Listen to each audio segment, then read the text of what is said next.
I have heard so much advice over the years that people consider to be good advice. But if I had listened to all of this good advice, I would not have been able to retire young. By ignoring good advice, I was able to reach my goals. Check out the full details by visiting the link in the description. Number 1. You have too much debt, you are going to go bankrupt. When I was in my middle 20s, I had around $1 million in debt. It was shortly before the real estate collapse of 2008. My income from my salary grew to around $30,000 at the time. It was on its way up to being $50,000 by the time I was 30. So many people told me I was going to go bankrupt. The hardest one to hear was from my dad. I looked up to him as being a business mastermind. He had a successful career starting businesses. He actually retired for the first time in his late 30s when I was wrapping up high school. He used his businesses to be tenants for buildings he owned. So I really was crushed when he told me this. But I knew I had a solid plan. I knew I designed a plan that could cover expenses even when I had vacancies. I knew if I stayed the course, tenants would pay off the houses.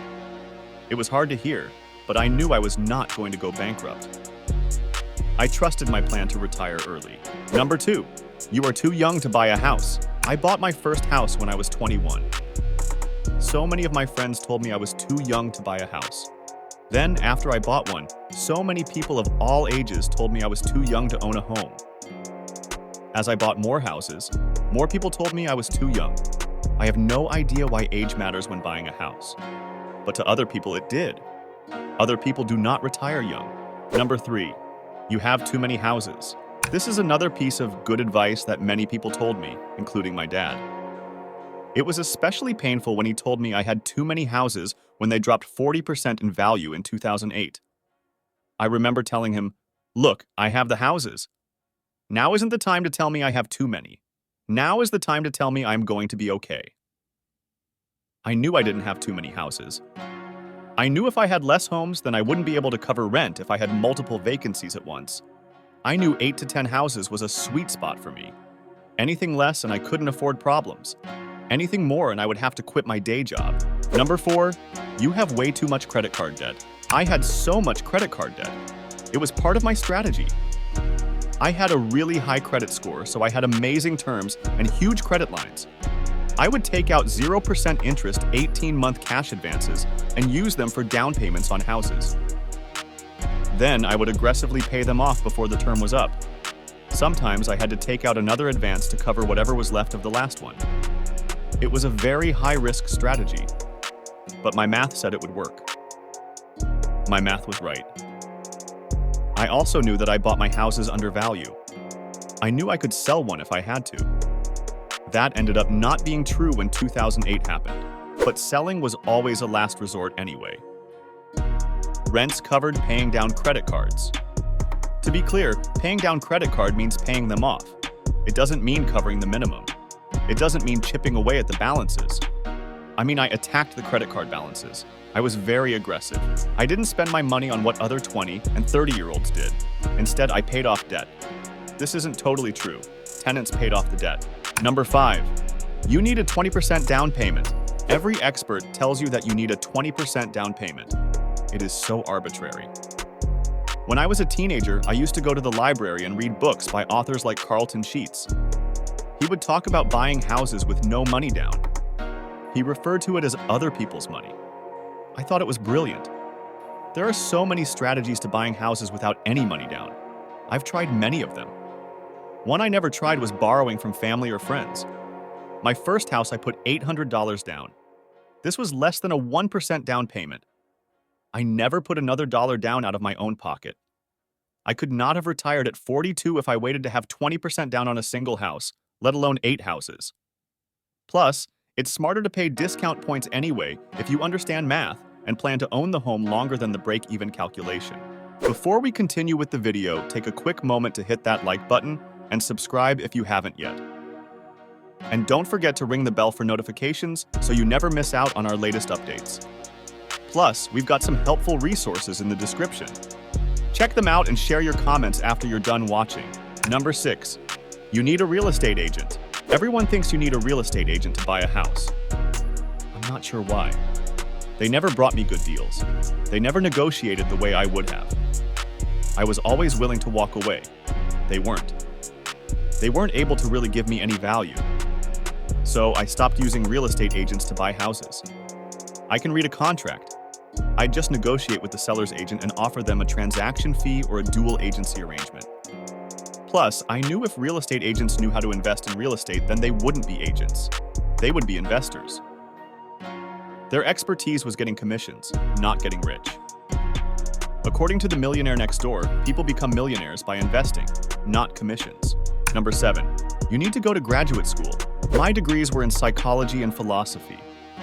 I worked in financial services. My managers did not know what to do with me. They all took the easy path when discussing my development path and told me to get a master's degree in business. But I didn't want to. I didn't want to learn what everyone else learned. I sat in meetings all day long, and no one could solve problems from unique angles. They all said the same nonsense. I wanted to be different. It made me great at my job. But I did go to grad school. It was way too easy. I wasn't learning anything. In fact, I was teaching people some of the coursework for a few of the classes because the professor's English wasn't the best.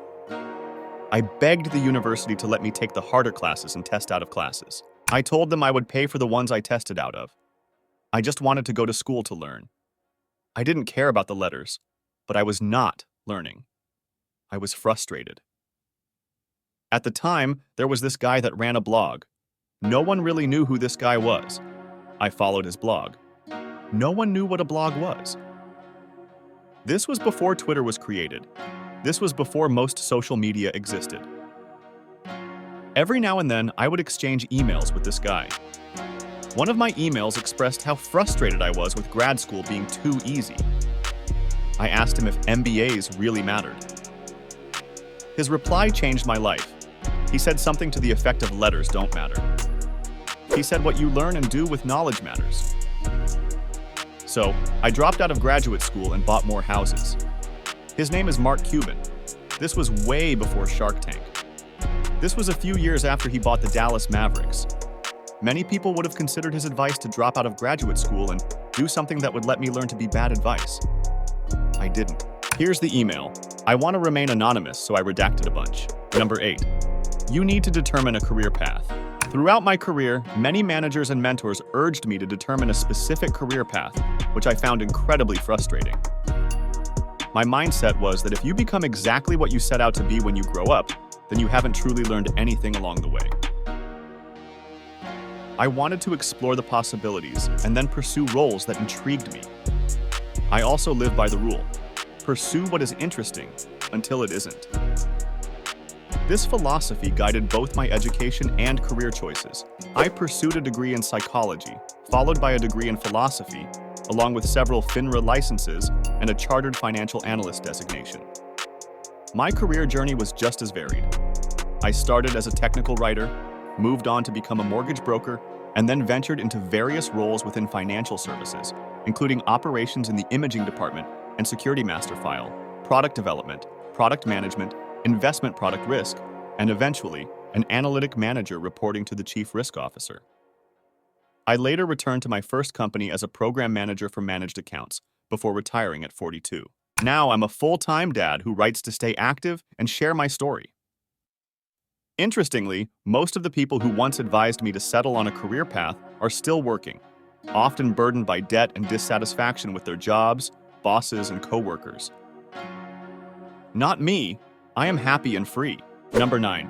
You need to become a manager. Managers did not know what to do with me. They knew I was smart. They knew I got bored easily. They always wanted to retain me. The easiest lever for them to pull was to promote me to manager. But I resisted. I constantly made it clear I wanted to be an individual contributor. I'm an introvert and I don't like politics. I just wanted to float around and solve problems. In general, that is exactly what I did. But every now and then, a manager would promote me to manager. Remember my rule about pursuing what is interesting. Being a manager was not interesting. I made it clear before I was promoted. So each time I was made manager, I moved on to a new role. I always moved on to a higher-paying individual contributor role. This is the benefit of having the rental houses and maxing out my 401k. It is exactly what the millionaire next door said. If you have multiple income streams and money saved, you have the freedom to do what you want with your time. I knew I was in a financial position to move on from any role. I also knew I could take years off if I wanted until I found the next role. That's why it pays to save money. Satisfice matters. My McDonald's principle matters. Number 10. You need to become a better presenter. I am an introvert. I don't like talking to people. It's why Datisfire's YouTube channel doesn't show my face or voice. I knew if I became a better speaker, I could make $300,000 to $500,000 a year. That was the next step when I left my career. But no amount of money was worth my discomfort. I preferred being behind the scenes. I prefer other people getting attention and credit. I still would have retired early if I listened to this advice. But I would have been miserable. I chose happiness. I chose avoiding promotions. I avoided situations where I was forced to present. I preferred having people share my ideas. I prefer to be present than to present. As an introvert, it's hard to be present when presenting. My strength is ideas and problem solving. My strength isn't standing up and communicating my ideas or solutions. I am not wired to think everything is so complicated. That's for other people. If I had listened to everyone's good advice, I would not have been in a financial position to have retired at 42. I followed my own path. I trusted myself. I trusted my plan. It worked out. Trust yourself. Thanks for watching, and if you found this video helpful, don't forget to like, subscribe, and share it with your friends. Also, don't forget the link in the description.